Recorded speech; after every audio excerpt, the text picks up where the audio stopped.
Hello everyone, welcome to the study concept. MPPSC GK की MC series में आपका फिर से स्वागत है। ये इसका नवा वीडियो है और ये एमपीपीएससी 2020 के फर्स्ट पेपर पर पूरे के पूरे जो क्वेश्चंस बनते हैं उसकी सीरीज मैं लेकर आया हूँ। और इसमें लगातार हर वीडियो में मैं 30 क्वेश्चंस लेके आता हूँ जो बहुत ही ज़्यादा इम्पोर्टेंट हैं।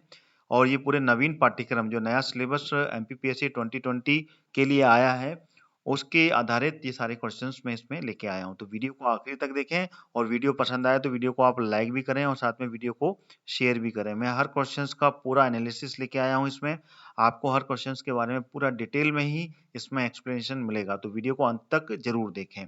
और लगातार मेरी सीरीज से जुड़े रहने के लिए मेरा channel study concept channel subscribe कर लें ऑल नोटिफिकेशन के साथ में। ध्यान रहे ऑल का रेडियो बटन सेलेक्ट करने के बाद में then you have to subscribe my channel, तो उससे आपको सारे वीडियोज के नोटिफिकेशन मिलेंगे और सभी वीडियोज लगातार आप देख पाएंगे। तो चलिए शुरू करता हूं ये अगले 30 क्वेश्चंस जो कि एमपीपीएससी 2020 के लिए बहुत ही ज्यादा उपयोगी सिद्ध होने वाले हैं। वीडियो को आखिरी तक जरूर देखें। पहला क्वेश्चन आ गया आपके सामने। नाग वंश के शासक के सिक्के कहाँ प्राप्त हुए थे? विदिशा, एरंड, खजुराहो या फिर मालवा? तो इसका सही उत्तर क्या है? तो इसका सही उत्तर है विदिशा। मध्य प्रदेश के विदिशा में नागवंश के सिक्के प्राप्त हुए थे। अच्छा, नागवंश की शुरुआत किसने की थी? इसके संस्थापक कौन थे? तो वो थे शिशुनाग। ये आपको याद होना चाहिए क्योंकि ये भी क्वेश्चंस बन सकते हैं। ठीक है, शिशुनाग इसके संस्थापक थे और इन्होंने अपने वंश की शुरुआत 413 बीसीई में की थी। ठीक है ना। और ये काफी कम समय तक ये इनका वंश चला था अगर शुरुआत में देखा जाए। ठीक है ना। ये 413 बीसीई से लेके 345 बीसीई तक इस वंश ने मगध ही उस टाइम पे सबसे बड़ा रूलर क्षेत्र था। ठीक है ना। मगध से ही सारे शासकों की शुरुआत हुई है। अगर शुरुआत देखी जाए तो जो इतिहास है, ठीक है ना, अगर इसको बोल रहे हैं एशियंट हिस्ट्री, तो एशियंट हिस्ट्री की शुरुआत जो होती है वो हिर्याक वंश से होती है। ठीक है ना। जो हिर्याक वंश है, हिर्याक वंश से इसकी शुरुआत देखने को मिलती है। और इस वंश की जो शुरुआत हुई है वो कब हुई है? 500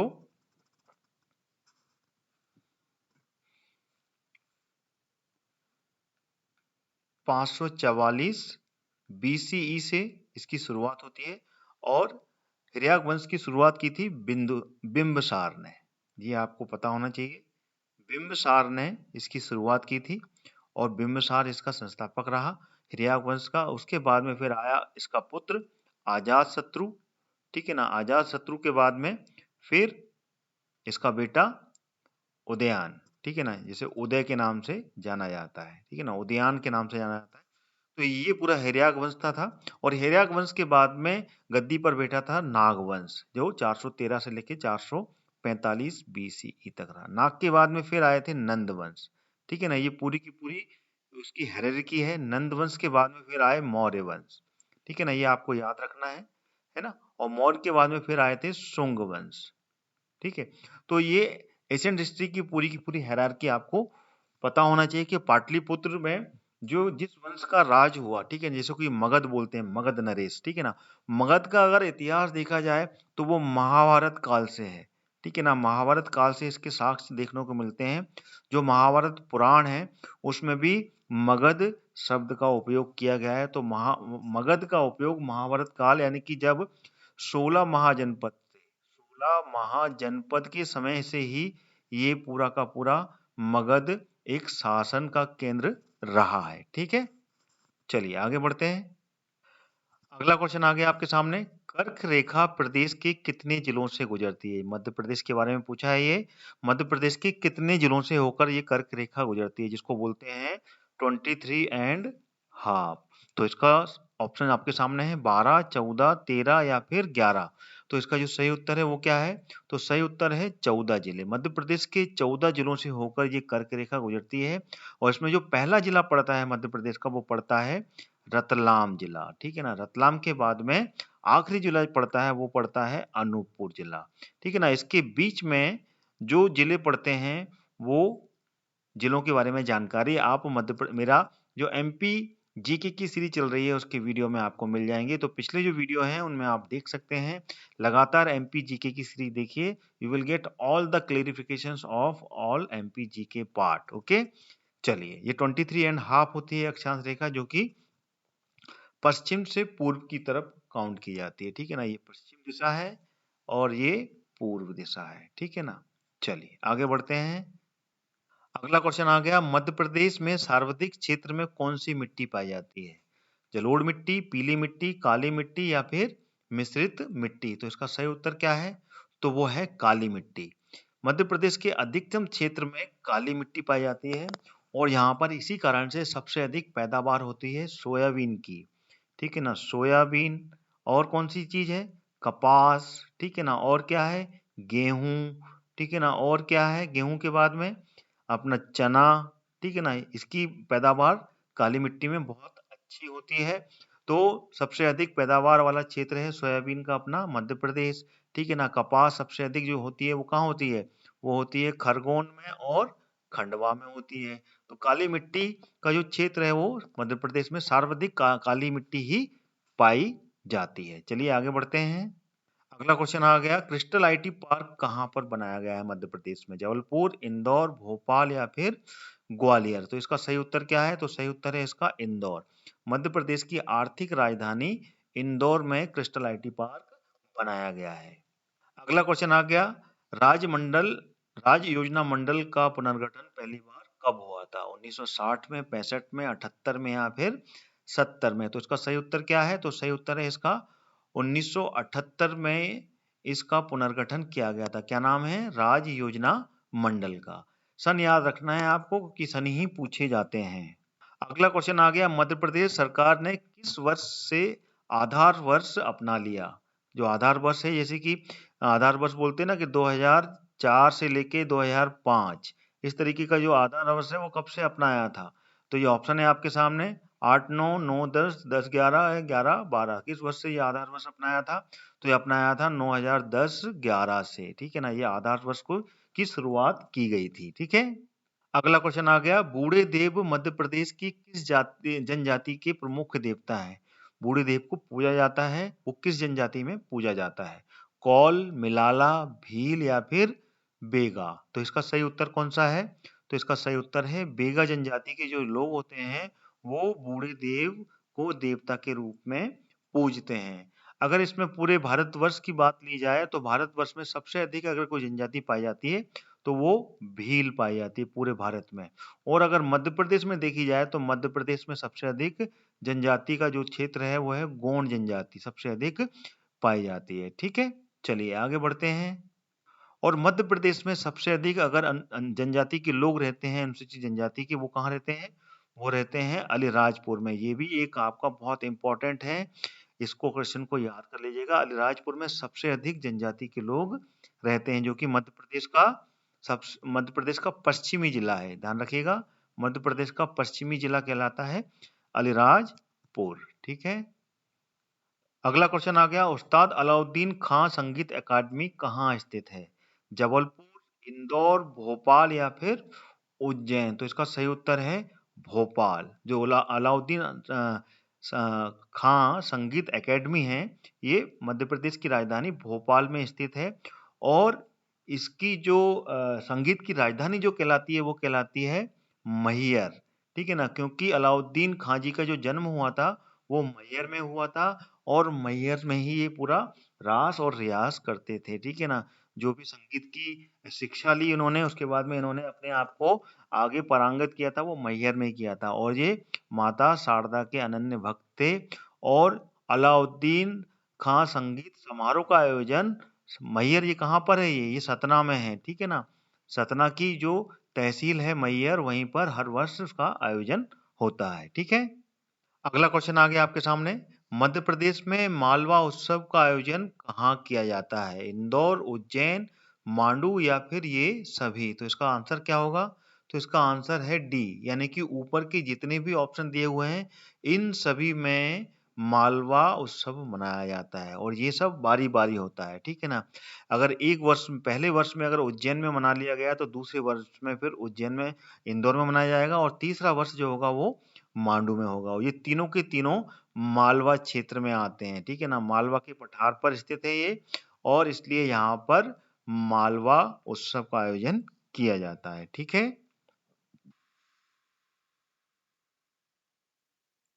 दोस्तों आगे बढ़ने से पहले मैं आपको बताना चाहता हूँ अनअकैडमी के बारे में। अनअकैडमी लाया है आपके लिए फ्री प्लान, जिसमें आपको एमपी के टॉप एजुकेटर से पढ़ने का सुनहरा मौका मिलेगा। उसी के साथ में आपको मिलेगा 500 से ज्यादा free live access, live doubt clearing के साथ में, और 20,000 से ज्यादा practice questions, free mock test और उनके एनालिसिस, और भी बहुत कुछ। तो फ्री प्लान एक्सेस करने के लिए डाउनलोड करें अनअकैडमी का ऐप आज ही, और यूज करें मेरा रेफरल कोड हरदयाल कुशवाहा, जो कि रेड कैपिटल लेटर में लिखा हुआ है। दोस्तों एक बहुत ही अच्छी गुड न्यूज है। अगर आप एमपीपीएससी प्रीलिम्स 2020 के लिए प्रिपरेशन कर रहे हैं तो अनअकैडमी अब सबके लिए लेकर आया है 5 दिन का फ्री एमसीक्यू फेस्टिवल। ये होगा 23 जनवरी से लेके 27 जनवरी तक। इसमें होंगे हर दिन 50 से ज्यादा live sessions bye top educators, और इसमें पूरा सिलेबस कवर होगा एमपीपीएससी प्रीलिम्स और अदर एग्जाम्स का। दोस्तों ये बहुत ही अच्छा चांस है अपनी प्रिपरेशन को बाकियों से आगे बढ़ने का। इसको मिस ना करें और आज ही एनरोल करें फ्री एमसीक्यू फेस्टिवल्स में।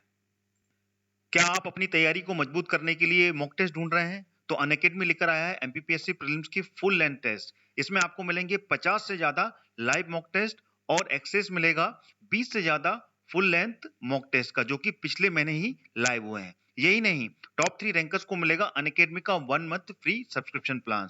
तो आज ही अपनी जीत की तैयारी दर्ज करें अनअकैडमी के साथ। तो आइए जान लेते हैं अनअकैडमी के प्लस बैचेस के बारे में, जो कि आपकी हर जरूरत के लिए परफेक्ट हैं। जी हाँ दोस्तों, अब अनअकैडमी के साथ में आप अपने प्रिपरेशंस के जरूरत के अनुसार बैच ज्वाइन कर सकते हैं और अपनी एमपीपीएससी प्रीलिम्स 2020 की सिलेक्शन पक्की कर सकते हैं। ये सारे बैचेस बहुत ही जल्दी शुरू हो रहे हैं, और आप अपनी प्रिपरेशन में जहां पे भी हैं वहां से आपको बहुत मदद करने वाले हैं। तो आइए जानते हैं इन सभी कोर्सेज के बारे में।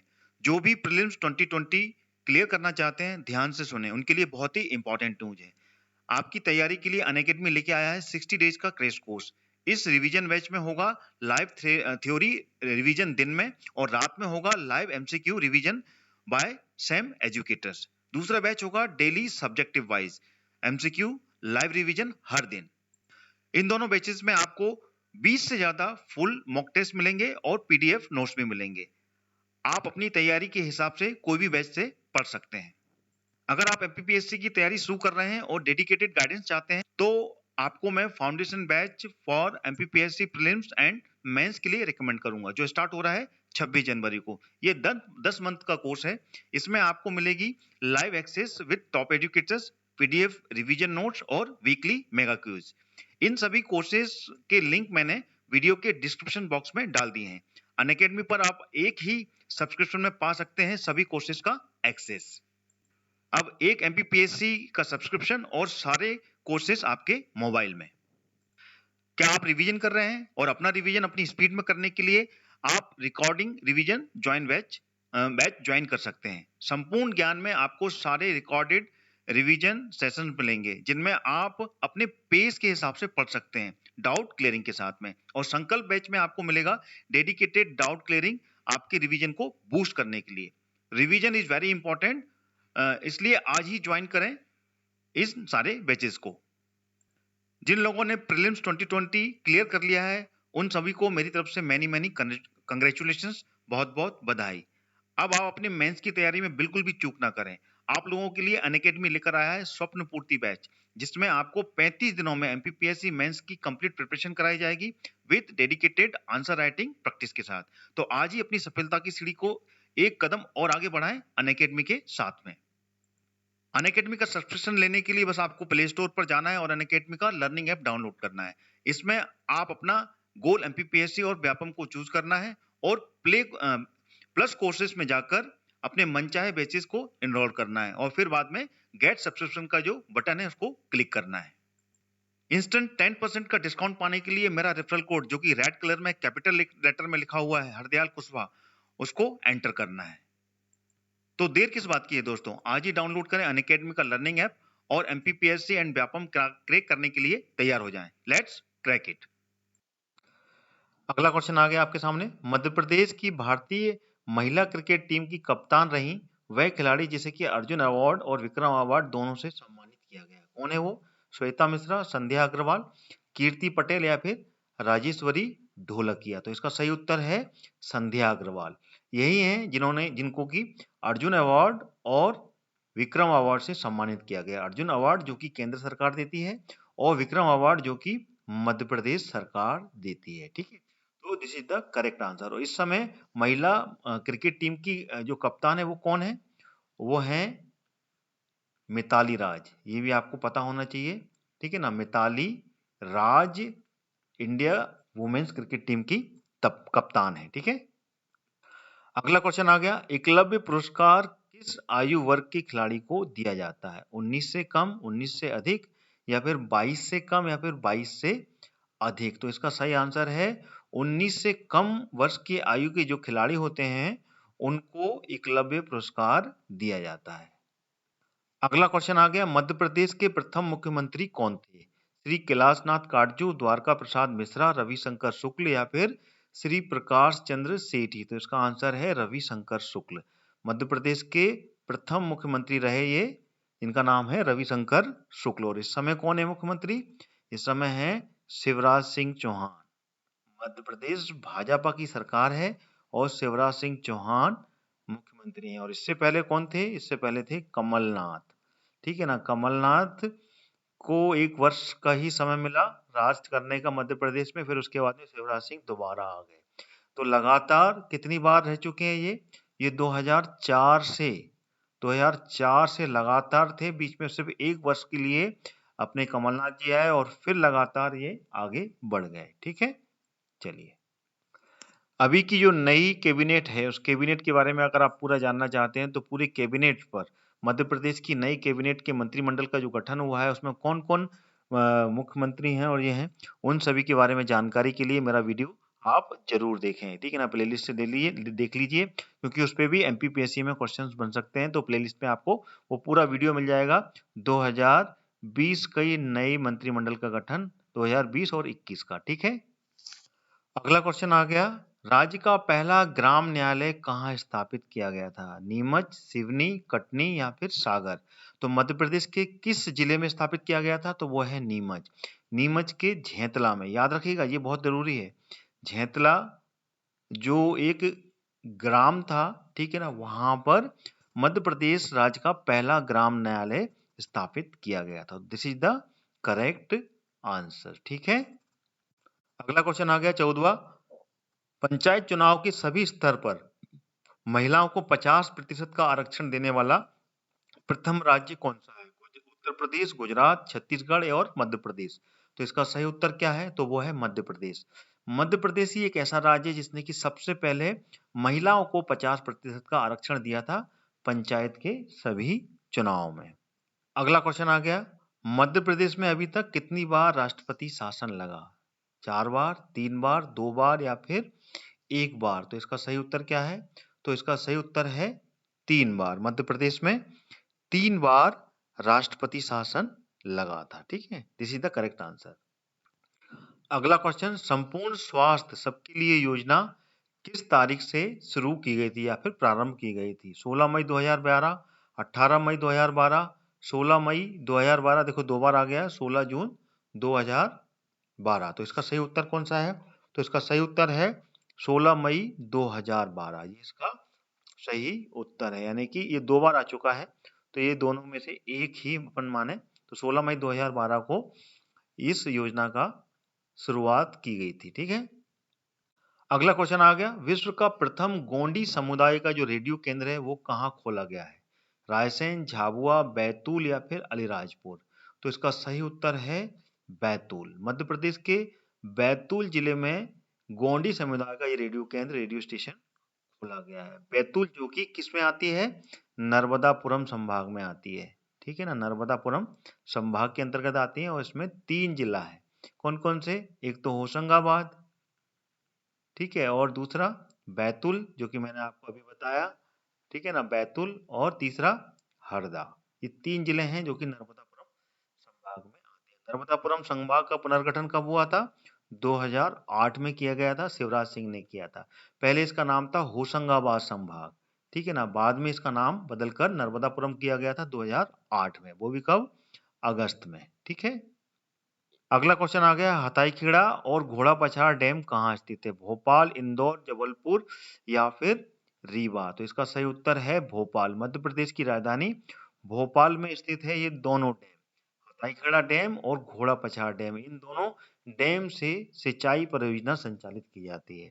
ठीक है ना। जो आजू बाजू के जो गांव हैं और जो कृषि क्षेत्र है वहां पर यहाँ पर पानी स्टोर करके यहाँ से सिंचाई में उपयोग किया जाता है।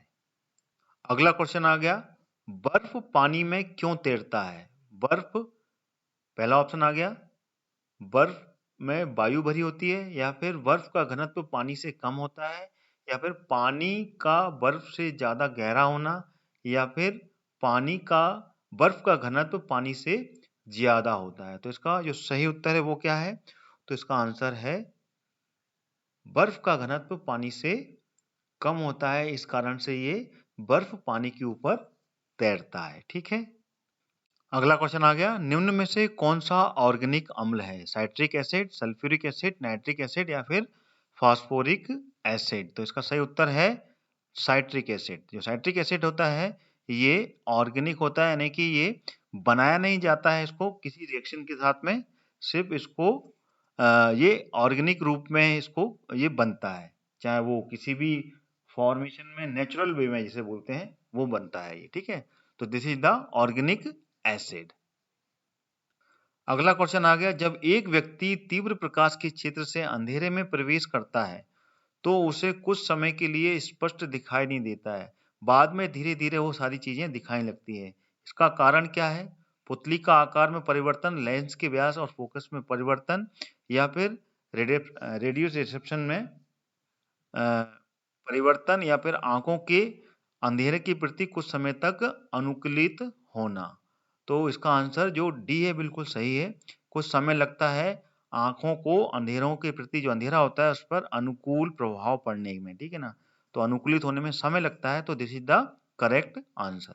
अगला क्वेश्चन, ध्वनि के स्रोत को परावर्तित सतह के बीच न्यूनतम कितनी दूरी होनी चाहिए जिससे कि ध्वनि स्पष्ट रूप से सुनाई दे सके? 10 मीटर, 17 मीटर, 24 मीटर या फिर 30 मीटर? तो इसका सही आंसर है 17 मीटर। 17 मीटर का जो डिस्टेंस है उसमें परावर्तित रूप में जो ध्वनि है स्पष्ट रूप से सुनाई देती है। अगला क्वेश्चन आ गया, निम्न में से कौन सा रासायनिक परिवर्तन का एक उदाहरण है? यानी कि केमिकल जो रिएक्शन है उसका जो चेंजेस होते हैं उसका उदाहरण क्या है? प्रिज्म से गुजरने वाले श्वेत प्रकाश का 7 रंगों में विभक्त होना, या फिर सब्जियों को पकने के पर उनका मुलायम हो जाना, या फिर सनी हुई मिट्टी को सूखने पर भंगुर हो जाना, या फिर नमक का पानी में घुल जाना? तो इसका सही उत्तर है ना, सब्जियों को पकाने पर उनका मुलायम हो जाना। ठीक है ना। ये एक रासायनिक परिवर्तन का उदाहरण है। This is the correct answer. ठीक है। अगला क्वेश्चन आ गया, पौधे जो नमक युक्त मिट्टी में उगते हैं, यानी कि नमकीन मिट्टी में जो पौधे उगते हैं उसको क्या कहते हैं? जीरोफाइट, हाइड्रोफाइट, हेलोफाइट या फिर सेल्यूलैंड? तो इसका सही आंसर है हेलोफाइट। जो नमकीन मिट्टी में यानी कि नमक युक्त मिट्टी में जो पौधे उगते हैं उसको हेलोफाइट कहते हैं। अगला क्वेश्चन आ गया, पर्यावरण किससे बनता है? जीवीय घटकों से, भू आकृतिक घटकों से, अजैव घटकों से या इन सभी से? तो इसका आंसर डी बिल्कुल सही है। ऊपर के तीनों ऑप्शंस करेक्ट हैं। ठीक है ना। यानी कि जीव घटकों से भी बनता है, भू आकृतिक घटकों से और अजैव घटकों, ये तीनों से ही पर्यावरण बनता है। अगला क्वेश्चन आ गया, संवाहनी यानी कि वैस्कुलर पौधों में पानी ऊपर किससे जाता है? पौधों में जो पानी ऊपर किससे जाता है? फ्लोएम उत्तक से, पेरोन कायमा उत्तक से, मेरिस्टेम से या फिर जलाइम उत्तक से? तो इसका आंसर डी सही है। जलाइम उत्तक के द्वारा जो पानी है वो ऊपर आता है। अगला क्वेश्चन आ गया, निम्न में से कौन सा एक हार्मोन है? आरएनए, इनवर्स इंसुलिन या फिर एस्कॉर्बिक एसिड? तो इसका सही उत्तर है इंसुलिन। इंसुलिन जो है वो एक हार्मोन है। ठीक है ना, मानव जाति में। और इंसुलिन की कमी होने के कारण क्या होती है, इंसुलिन की कमी होती है, अगर इंसुलिन नहीं बनता है तो कौन सा रोग हो जाता है, शुगर का रोग हो जाता है, ठीक है ना, शुगर का रोग हो जाता है ना इंसानों में। तो ये इंसुलिन एक हार्मोन है, ठीक है।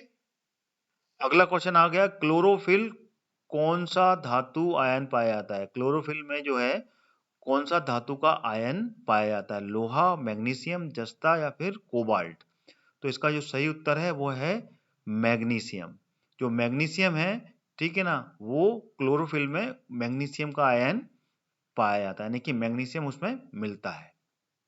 अगला क्वेश्चन, आधुनिक कंप्यूटर का लघु रूपकरण संभव हो सका है निम्न के प्रयोग से। ट्रांजिस्टर, समकालित परिपथ, चिप्स, नैनो पदार्थ से या फिर अति संचालक से। तो इसका सही उत्तर क्या है, तो इसका सही उत्तर है अति संचालक से, ठीक है, समकालित परिपथ से, ठीक है ना, this is the correct answer. अगला क्वेश्चन आ गया और इस वीडियो का ये आखिरी क्वेश्चन है, मध्य पाषाणिक, ठीक है ना, मोलित क्या बोलते हैं, मोसोलेथिक प्रसंग के पशुपालन का प्रमाण जहां मिले हैं वह स्थान क्या है, लंगनाज, बीरमपुर, आदमगढ़ या फिर चोपनी माड़ो। तो इसका सही उत्तर क्या है, तो इसका सही उत्तर है आदमगढ़, ठीक है ना। यहाँ पे कि पाषाणिक काल के जो पशुपालन के प्रमाण मिले हैं वो आदमगढ़ में प्राप्त हुए हैं। तो this is the correct answer, ठीक है। और ये आदमगढ़ कहाँ है, ये मध्य प्रदेश में है। और एक जगह और प्राप्त हुए हैं, वो है बागौर, बागौर में प्राप्त हुए हैं और ये है राजस्थान में, ठीक है ना। इन दो जगह पर, ठीक है ना, मध्य पाषाणिक काल के जो पशुपालन के प्रमाण हैं ये प्राप्त हुए हैं। तो ये थे पूरे 30 क्वेश्चंस एमपीपीएससी जीके का जो पहला पेपर है उसके। और आपको वीडियो कैसा लगा कमेंट करके बताएं, वीडियो को लाइक भी करें, साथ में वीडियो को शेयर भी करें और लगातार मेरी सीरीज से जुड़े रहें। और उसके लिए आपको मेरा चैनल स्टडी कॉन्सेप्ट सब्सक्राइब कर लें, ऑल नोटिफिकेशन के साथ में। ध्यान रहे ऑल का बटन आपको सिलेक्ट करने के बाद में रेडियो बटन, फिर आपको सब्सक्राइब का बटन को क्लिक करना है, then you will get all videos notification. तो इसी के साथ में मैं अपना ये अंक जो कि 9वां पार्ट है इसको खत्म करता हूं। अगला वीडियो लेके फिर हाजिर होऊंगा आपके साथ में। जय हिंद, जय भारत।